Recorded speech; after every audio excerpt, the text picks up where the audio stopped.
kudya mavheji, kudya yero, kudya mazai, kudya yero, kubhema mbanje, kubhema yero, kunwa kambwa, kunwa yero, yapinda yelo, fe, triple C, chikombera chete chete. Ya, mawambi wangu. This time hatisuda kana marata ese iwayo. Chisini chaora ichi Rastaman. Hapasisina hapa boys. Ukuona chi, next year i-walk over wangu takaenda mkenani waiziya. Onaka wangu, problem iripo ndeyekuti isusu mayuthi tinoganza stereki mumastatum. But pazvinonzi kunovhota katinenge tisina kugadzirira. Tinowina sei kwesi tisina kurejista kuvhota, hatisi focused. Vakomana imi madi masiyana nazvo izvi. Isu tiri paredhi, pana dhagi papo. Inini boys ndatone vision 2030 yangu. Gaya Bloodhag vachinoona bhebhi ravo nebango ravo, ini chishofero rangu bango ndichinoona bhebhi rangu. Redhi moto varume, uye kumusangano yedu muone kuti Zimbabwe inonaka sei. Uye anorwara uyu, redhi kudii kwacho, unganditaurire zvekuti redhi, zvekuti mukaita rari kurari kwenyu kunouya vanhu 7. Get away, ibvapo man, muri zvimaprojekti zvekuvhiringa movement. Zero wemunhu. Aiwa kawangu, haikona kumutuka munhu uyu. Inzwa kasha, ndo demokrasi yachoka. Munhu wese anosapota zvaanoda uye ari free kuzvi-express. Saka usamukwatise waiziya. Guys, registai kuvhota. Vafana muZimbabwe makapusa stereki. Munoita pikere nezvinhu zvisina maturo. Sona nemamovement ana maititi. Tikati dira rizari comment section neta 50,000 comments. Tikati shiri inozongofa 100,000 comments. Tikati murudo kana 1 million comments chaidzo. Asi takataura let's register to vote 1 kana 1 comment zvayo.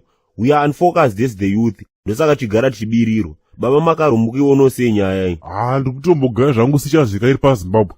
Onaka wangu, ndikurwaka zvimacalculations zvachonaka.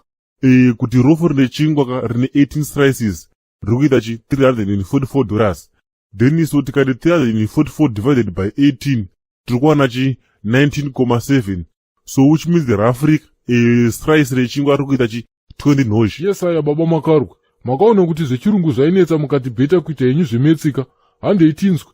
Mati 1 slice $20 tobva taita sei paya. Saka kureva kuti svikiro raida yatinoti chi 50 bond raida rikutenga chi 2 maslices echingwa.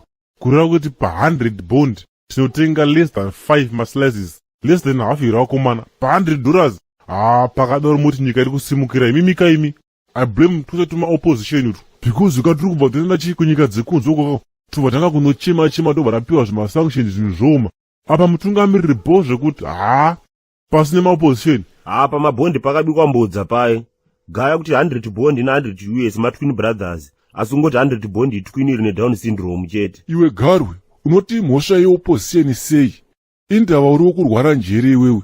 Ini ndinovenga munhu anosanganisa nyaya, ndinokudhonyora zimusoro iroro bamudiki. Aiva varume, tati no violence vana veZimbabwe.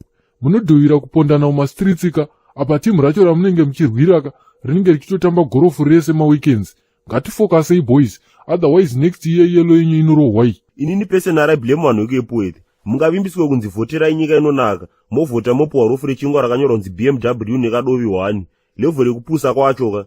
Uye kuredhi varume tishofere mapango. Munorwara mese mimi. Manje isusuka hatibve zvokudaro, pasine mhantu. Ende kuti katika kuonesa zvemaopposition zvoka, tikukubvura. Zvekurwara njere izvo. This time munorova vana vambuya venyu. Pasi rese rakatarisa wangu, hatitombokwate isu. Kana isusu hatikwate, mastadium tiri kuzadza wani zvenguva inei. Tisapedze nguva boys, tadi tangoregister kuvhota first totangira ipapo. Let's register to vote Zimbabwe. So let's all register to vote. Let's register to vote Zimbabwe. Let's register to vote Zimbabwe.